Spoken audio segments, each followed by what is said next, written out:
The story begins in February 2016. Captain Knock mentioned that during that time, the southern region was conducting conscription selection. Soldiers were sent to villages and districts to establish conscription units. Commonly known as the draft, the conscripts were to be deployed to the 3 southern border provinces.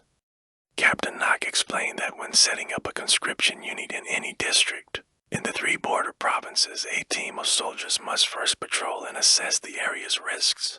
This information was essential for planning and deploying soldiers to establish the unit. Captain Knock received orders from his commander to lead a team to survey an area that would lead to Raman district. This area was mainly forested with few inhabited houses. The mission required immediate attention due to the high-risk nature of the area. On that evening, Captain Knock and his team set out to survey the area. The weather quickly turned, and heavy rain impaired visibility. The cold and strong winds forced the soldiers riding in the back of the pickup truck to move inside the cab. As they parked by the roadside to let the soldiers get into the cab, a local resident riding a motorbike with a sidecar passed by. The resident stopped to greet Captain Knock and asked what the soldiers were doing. Captain Knock explained that they were there to set up a conscription unit. The locals suggested they shelter from the rain in a nearby village. After discussing with his team, Captain Knock decided to take the locals' advice. They turned into a small road, and after driving for about 700 meters, they reached a fork. Unsure of which way to turn, they decided to go straight ahead based on the locals' earlier instructions. The rain continued to pour heavily as they drove further. Eventually, they spotted a village on both sides of the road. To avoid disturbing the cattle in the left village, they decided to shelter in the village on the right, where there was a small mosque.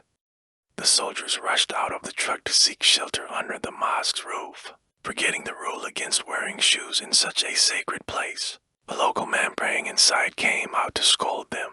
Captain Knock immediately apologized and offered to clean the area, but the man simply replied angrily and walked away. As they waited for the rain to stop, an elderly man from the mosque approached them and asked where they were headed. Captain Knock explained their mission, and the man suggested a shorter route. He advised them to turn left at the first crossroads after leaving the village and to continue straight. Taking the man's advice, they followed the new route. However, after driving for about an hour, they found themselves deeper in the forest with nitrogen monoxide signs of a community. The road became increasingly twisted, and it seemed like they were driving in circles. By 8:30 p.m., they still had not found an exit. The road, filled with hairpin turns and long stretches, seemed endless. Captain Knock decided to use the radio to contact their base, hoping for further instructions. This haunting journey through the forest was just the beginning of their terrifying night in the abandoned village on the border. So, he ordered the truck to stop and called all the soldiers to come down and discuss what they should do. Should they turn back the way they came, even if it meant wasting over an hour? It seemed better than continuing forward without knowing what lay ahead, especially if there were terrorists waiting to ambush them. It could make it difficult for them to escape. At that moment, the consensus was that they should turn back. It seemed that the return journey took less time than it did to get there initially. By around 9 p.m., they reached the intersection where they had first turned in earlier. Major Knock ordered the driver to turn right towards the village where they had taken shelter from the rain earlier in the evening. When they reached the village, they found that no one had any lights on in their homes.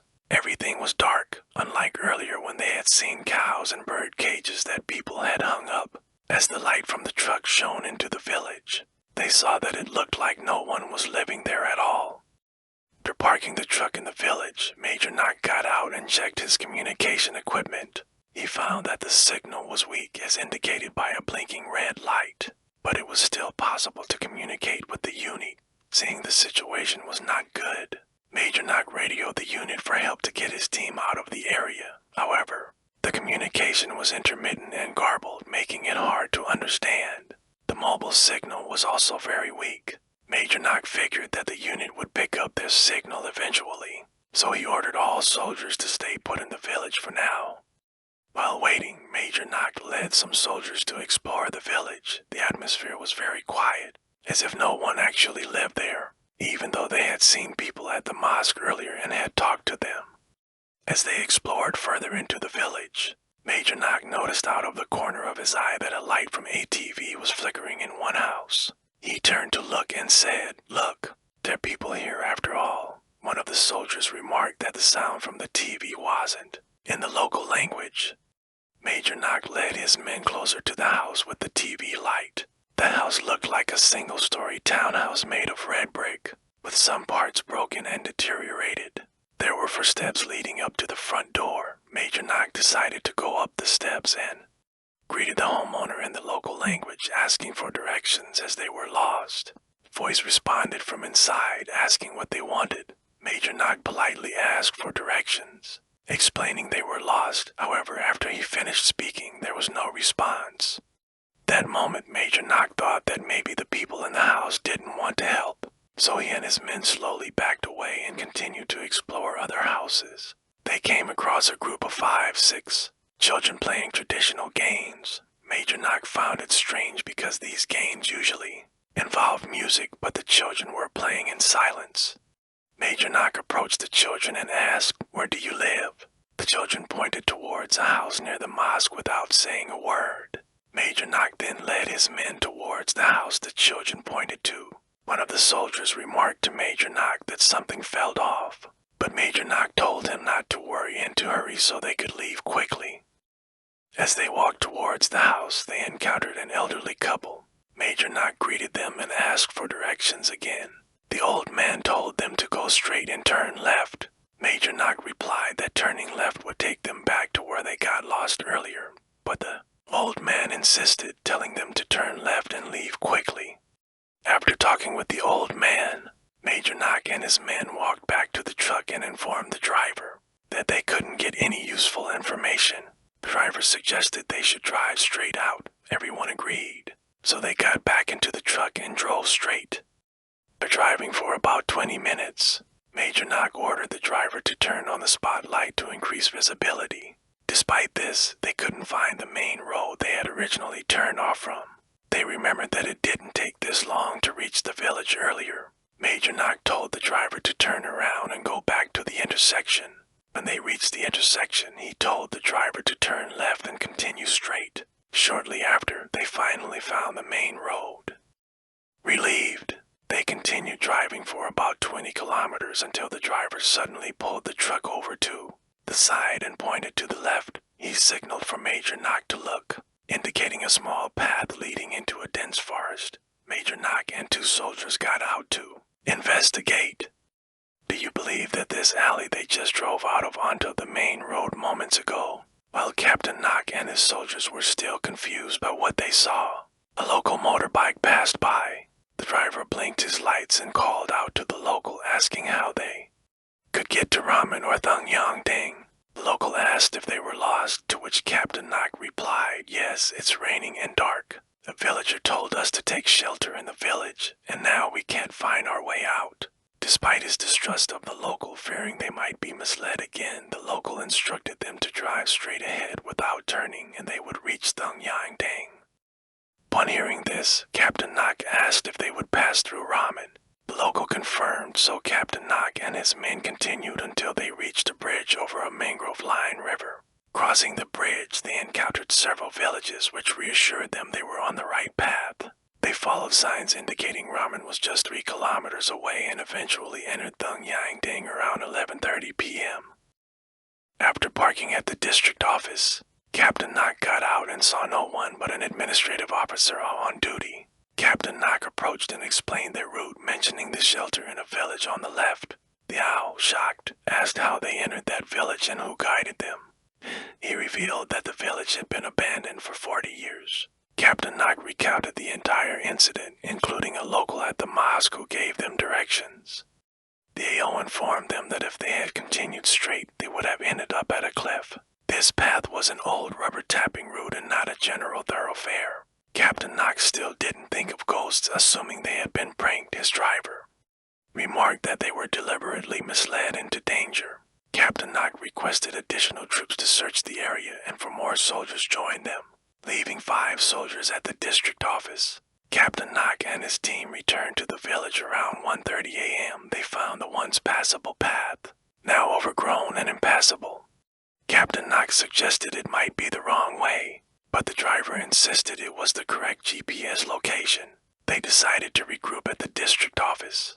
The next morning, they shared their story with locals, who confirmed the village was indeed abandoned. After conscription duties, Captain Knock and his team had to pass by the village again to return to Rousseau. As they packed up, they reached the village entrance around 4 p.m. Captain Knock asked his men if this was the same path they got lost on the previous night. They confirmed, so he contacted his superior, who was surprised there was an uncharted village. He ordered Captain Knock to gather data on all eligible conscripts in the village. The team had to stay and conduct their duties there. By 5 p.m., they set up tents and signs for conscription. 6 soldiers stood guard as Captain Knock discussed with them. The village appeared normal by day but was eerily silent at night. Around 9 p.m., Captain Knock went to rest but woke at 1 a.m. to voices. Checking outside, he found his men asleep and wondered whose voices he had heard.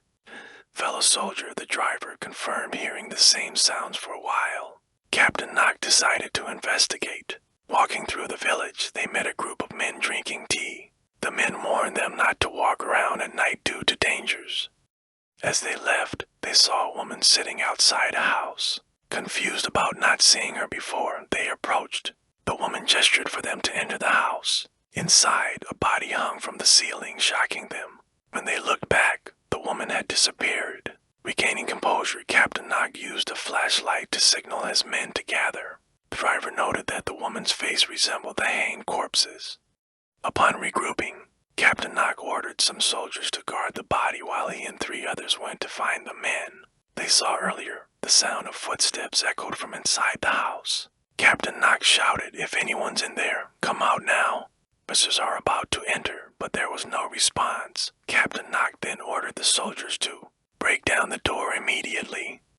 Inside, the house was old and cluttered with a strong musty odor. As they moved to the 2nd floor, they found no sign of anyone. What puzzled Captain Knock was the presence of Hindu deity Ganesha anti-spirit dolls, offerings typically found in Buddhist households despite this being a Muslim home. After the soldiers exited the house, they proceeded to inspect the mosque. This time, they remembered to remove their shoes, recalling the scolding from a previous visit. As Captain Knock pushed the mosque door open, they were shocked by the sight. The interior, previously pristine, now appeared old, dilapidated, and filthy.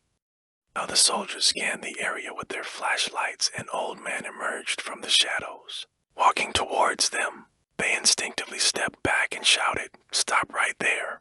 Who are you?"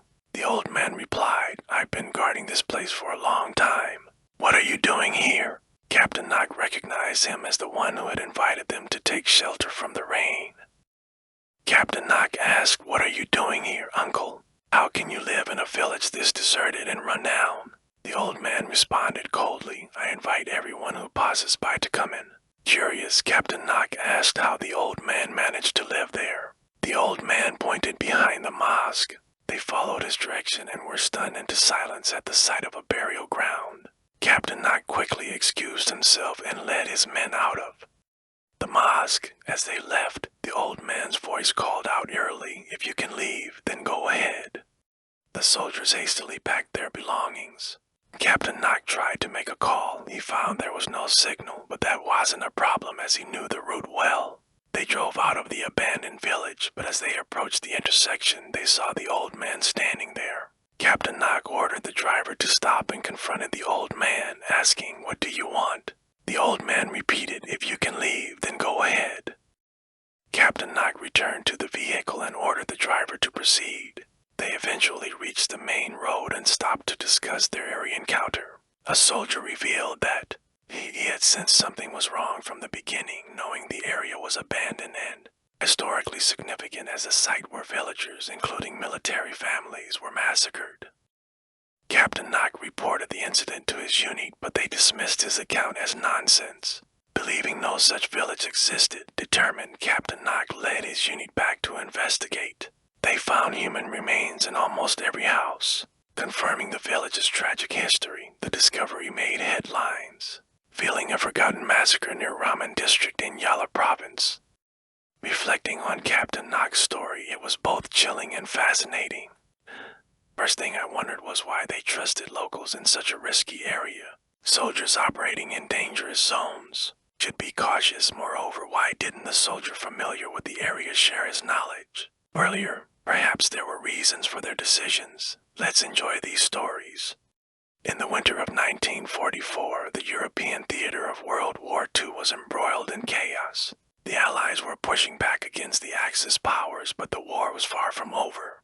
In a remote part of the Ardennes forest, intelligence reports had surfaced about a secret German research facility rumored to be experimenting with unconventional warfare.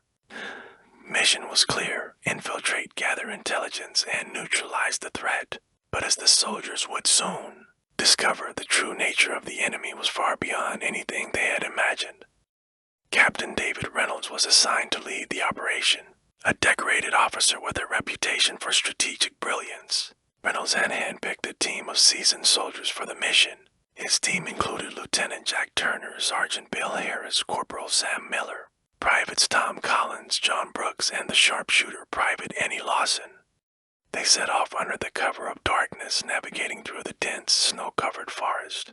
The air was biting cold, and the silence was oppressive as they ventured deeper. The forest seemed to close in around them, the trees casting long, eerie shadows. After hours of marching, they reached the edge of a small village called Vol.11, nestled in a secluded valley.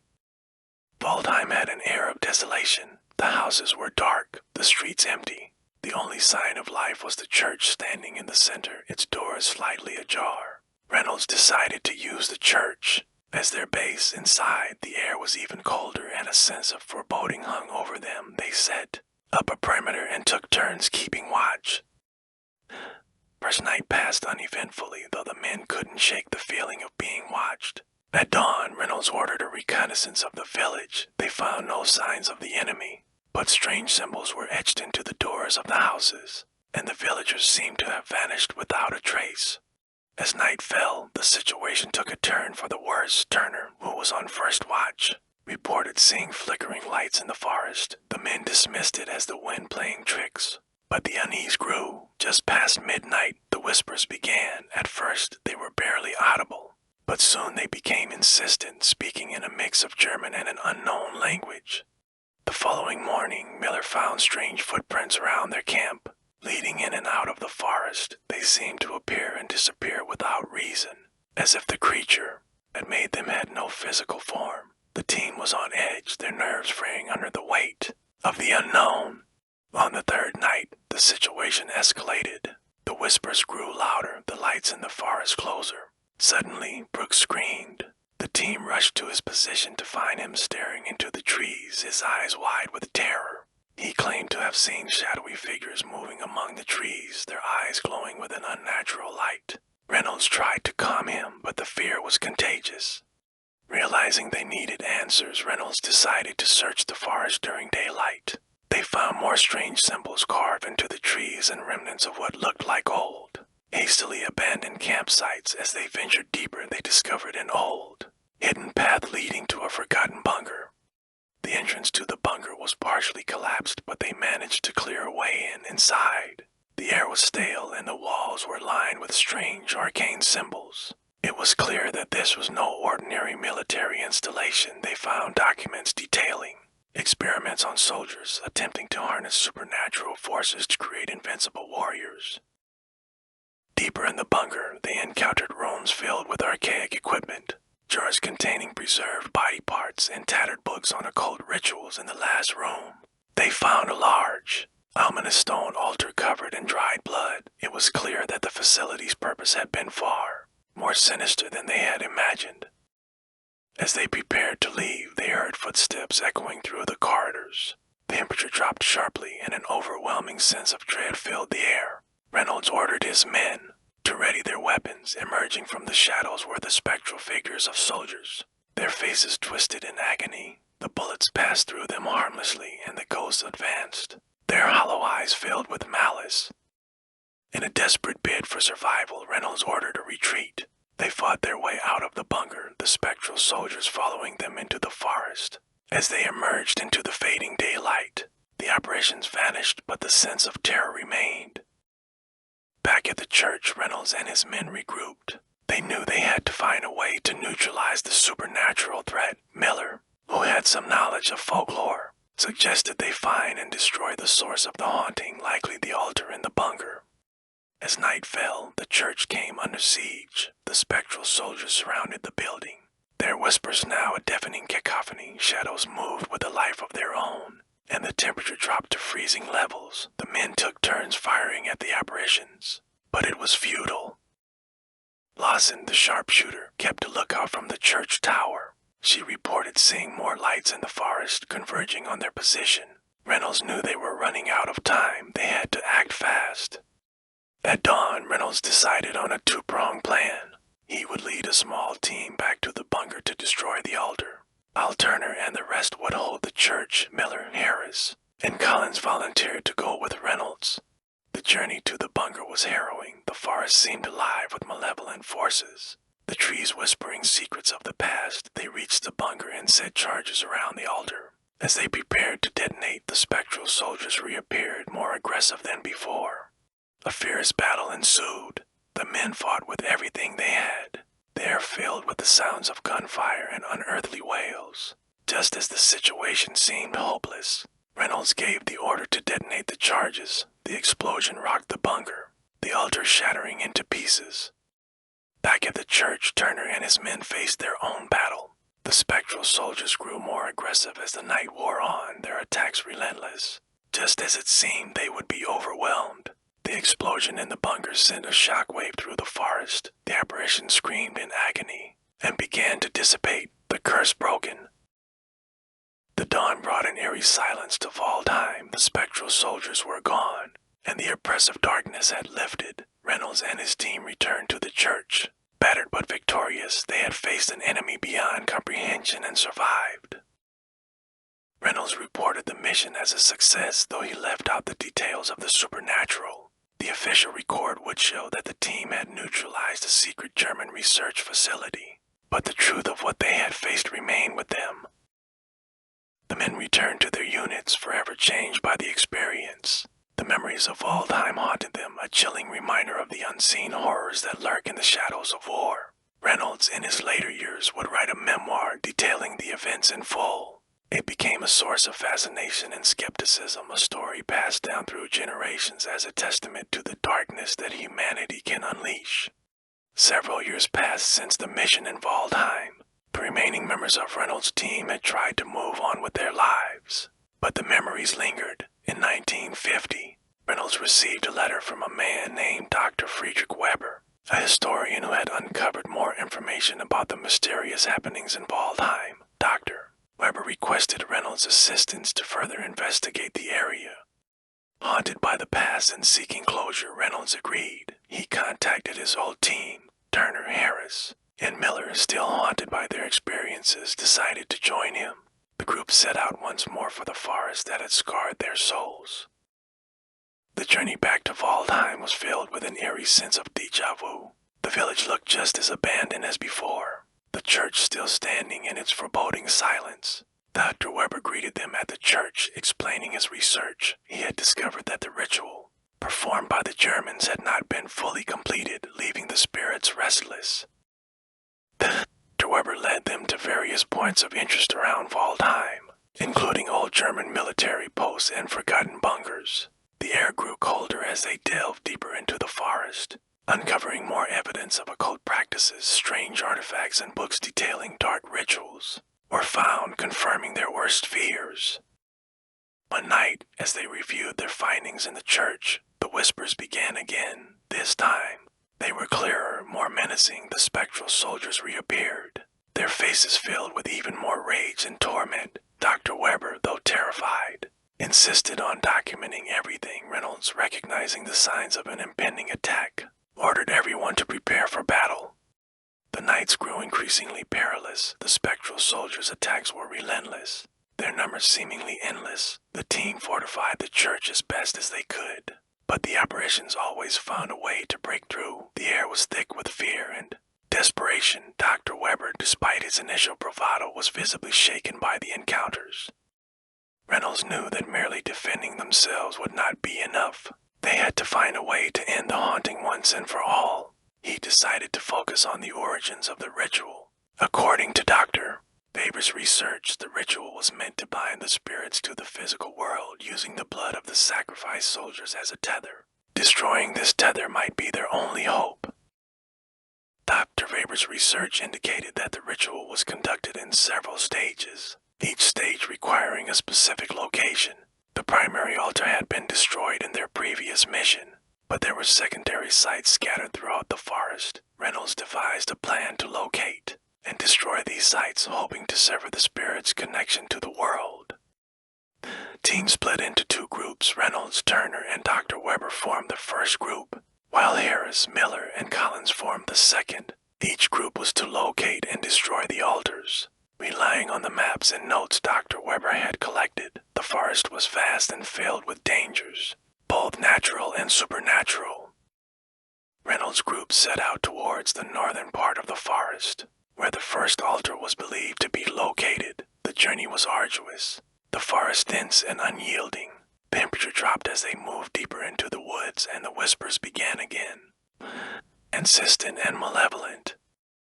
They reached the first site just as night fell. The altar was a crude stone structure covered in the same arcane symbols they had seen before. As they prepared to destroy it, the spectral soldiers attacked. The battle was fierce, but with coordinated effort, they managed to hold off the apparitions long enough to set the charges. The explosion shattered the altar, and the spirits screamed in agony before vanishing. Meanwhile, Harris' group faced their own challenges. They encountered traps and remnants of the German defenses, making their progress slow and dangerous. The forest seemed to fight against them, the very ground shifting under their feet. They finally reached their target, a small cave hidden by overgrowth. Inside, the altar awaited. The battle was intense, but they managed to destroy it, causing the spirits to wail and retreat. Both groups reconvened at the church, exhausted but determined. They had destroyed several altars, but the main threat remained. Dr. Weber revealed that the final stage of the ritual involved a central nexus, a place where the spirits were bound together. This nexus was located deep within the forest, in a place known as the Black Hollow. The journey to the Black Hollow was the most perilous yet. The forest grew darker and more oppressive, the air filled with an unnatural chill. The whispers were now a constant presence. Gnawing at their sanity, the team moved cautiously, every step a battle against the unseen forces, trying to stop them. They reached the Black Hollow as night fell. The nexus was a clearing, dominated by a massive stone monolith covered in blood and runes. The ground around it was scorched and barren, a stark contrast to the dense forest. The air was thick with malevolence, the spirits converging on the area in a swirling maelstrom of hate and despair. Reynolds ordered his men to set charges around the monolith, but as they worked, the spectral soldiers attacked with renewed ferocity. The battle was unlike any they had faced before. The spirits seemed to grow stronger, their forms more solid and their attacks more vicious. The team fought desperately, knowing that failure here would mean doom for them all. Dr. Weber, despite his fear, managed to decipher part of the ritual. He realized that a final incantation was needed to break the spirit's hold. As Reynolds and his men fought off the spectral soldiers, Dr. Weber chanted the incantation, his voice growing stronger with each word. The spirits screamed in rage, their forms distorting as the power binding them began to weaken. The climax of the battle was a blur of chaos and terror. The spirits attacked with everything they had, their rage palpable. Reynolds and his men held the line, buying time for Dr. Weber to finish the incantation. As the last words left his lips, the monolith began to crack, a blinding light emanating from within. With a final, desperate push, Reynolds ordered the charges to be detonated. The explosion rocked the clearing, the monolith shattering into pieces. The light grew brighter, enveloping the area. The spirits wailed in agony, their forms disintegrating in the brilliant light. As the light faded, an eerie silence fell over the Black Hollow. The spirits were gone, their malevolent presence erased. The team, battered and exhausted, surveyed the aftermath. The monolith was nothing but rubble, and the oppressive darkness had lifted. The journey back to Waldheim was filled with a sense of relief and triumph. The curse that had haunted the forest was broken, the spirits finally at rest. Reynolds and his team returned to the church, where they rested and tended to their wounds. Dr. Weber documented everything, his notes and observations forming a comprehensive record of the events. Reynolds reported the mission as a success, though he once again omitted the supernatural elements.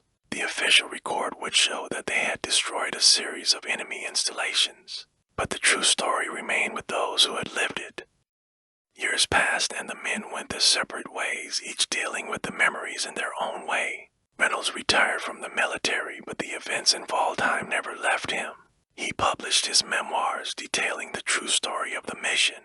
It became a source of fascination and debate, with many dismissing it as fiction, but those who knew the truth understood the weight of his words.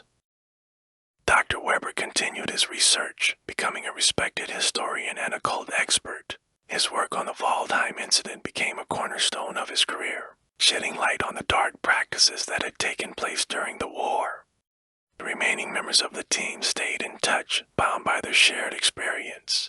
They would occasionally reunite, musing about the past and finding solace in each other's company. The forest of Waldheim, now peaceful, stood as a testament to their courage and the darkness they had faced.